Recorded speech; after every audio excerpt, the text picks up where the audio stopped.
ইয়াসির আল্লাহর পথে চলে, এজন্য হযরত ইয়াসিরকে আঘাত করা হয়।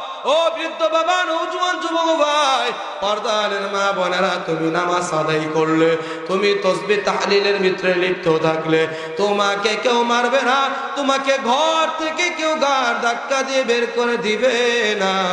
এরপরও কেন তুমি নামাজ আদায় করো না? আমার মালিক আল্লাহকে কেন ডাকো না? একটাই মাত্র কারণ, একটাই মাত্র কারণ, তোমার ভিতরে আমার ভিতরে রাসূলের প্রেম আর ভালোবাসা নাই। কথা বলো, কথা ঠিক ঠিক না? এই জন্য নওজোয়ান যুবক ভাই, তুমিও সারা জীবন বাঁচবা না, আমিও সারা জীবন বাঁচবো না।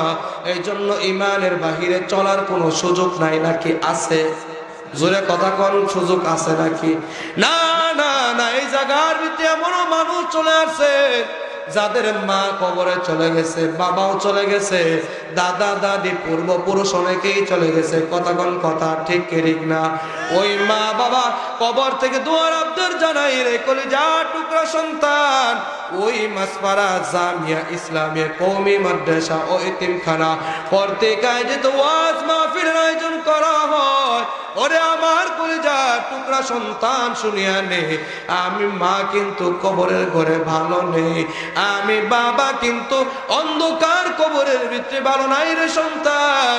আমি মা তোর জন্য কত কষ্ট করলাম, আমি বাবা তোর জন্য কত কষ্ট করলাম।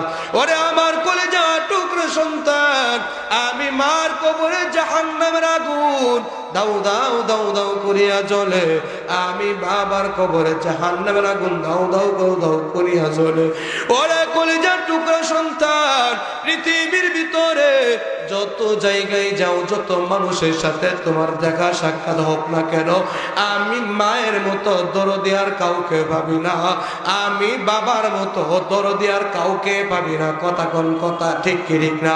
এ বাবা, বউ মারা গেলে বউ পাওয়া যাইবে প্রতি ঘরে ঘরে, বউ মরিলে বউ পাবি প্রতি ঘরে ঘরে, মা হারালে বাবা হারালে পাবি না সারা বিশ্ব ঘুরে। কথা কোন, কথা ঠিক ঠিক না? কত মানুষ দেখলাম ভাই